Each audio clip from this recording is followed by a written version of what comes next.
Akai Pro has updated the MPC Live and MPC X with some game-changing new features.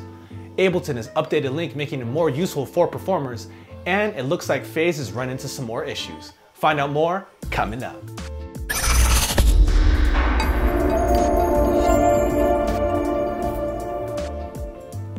Thank you for watching PDot TV, where you'll find tips, tricks, and tutorials for DJs and music performers. Now let's get into the video. A while back, Akai Pro released their MPC Live and MPC X, marking their return to the standalone groovebox market.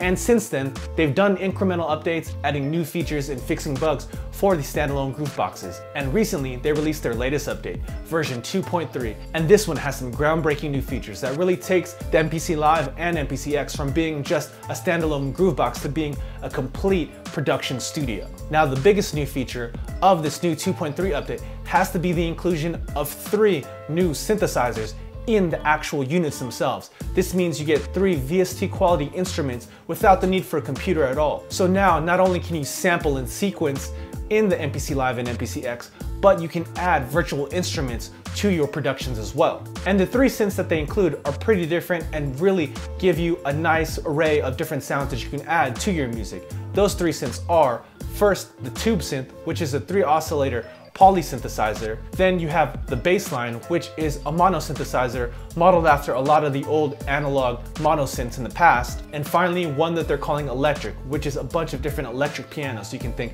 electric pianos, Rhodes, and other instruments just like that. Now, the inclusion of these 3 instruments inside of these groove boxes was really a head turner for me, because I was always interested in the Live and the X. But just seeing them as a sampler sequencer kind of limited them for me, because I like adding synthesizers to my music.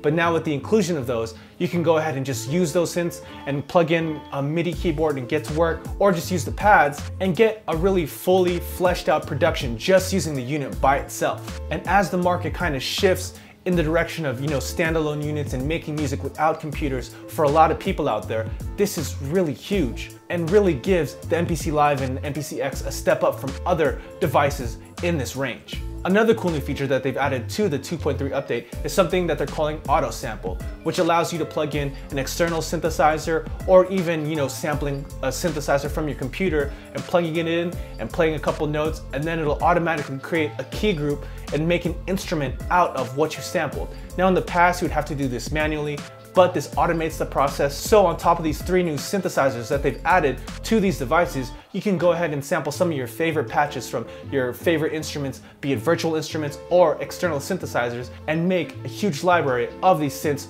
for your MPC Live or MPC X and take them wherever you go. So if you were interested in either the MPC Live or MPC X, this is a great time to get into that ecosystem. Not only do you get that classic MPC style sampler and sequencer with that MPC swing that has been used for decades, but you get the inclusion of 3 great new synthesizers built into these devices, as well as the ability to automatically make sampled key groups that you can use on top of your productions as well. When Ableton announced Link, its open source protocol that allowed different devices and apps to talk to each other and sync together, it was game changing. With Link, now there was a standard way for different pieces of music software, be it production or DJ software, and different pieces of hardware to talk to one another and kind of have a standard which wasn't there before, and it was fully embraced by the market. Now, Ableton reports there are over 150 pieces of hardware and software that allow the use of Link, which will allow you to use all these pieces of hardware and software together and sync them via BPM without the need of, making sure you have the right protocols, making sure you have the right cables. It makes it so much more seamless than solutions in the past. Now, Ableton has added a new feature that I know a lot of users out there, myself included, have been waiting for to use with Link.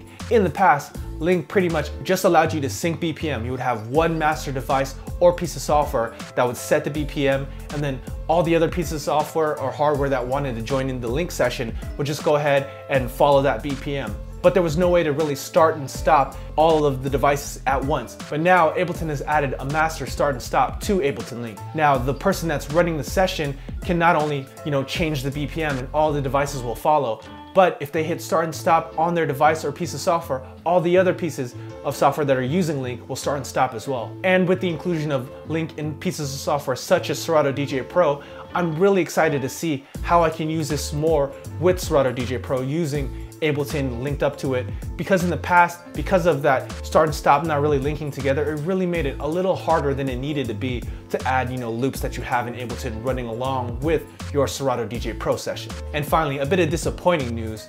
FaZe has announced once again that they're delaying the launch of their product. Now, a few months ago, FaZe opened up pre-orders and they were supposed to roll out sometime in the fall, but sometime in the early fall, they announced that they would be delaying the launch of the product to sometime in the winter. And recently, FaZe has announced that they are delaying the product once again due to some issues, and now the launch date is sometime in late January. Now, they haven't really clarified what the issues they're having with their device, but I know there are a ton of people out there that pre-ordered FaZe and were hoping to have it by now, especially since this is missing their second launch date that they themselves have set. Now, huge shout out to my guy DJ CO1 that brought this to my attention, and he said that he's going to be doing a video shortly on this topic, as he was one of those people that pre-ordered this device and have been waiting for it for months.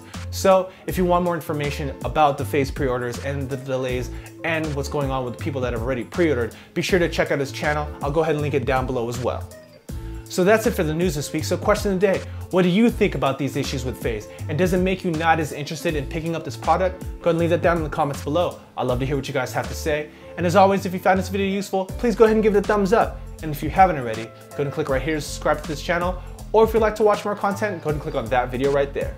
And thank you for watching PDot TV, where you'll find tips, tricks, and tutorials for DJs and music performers. See you next time.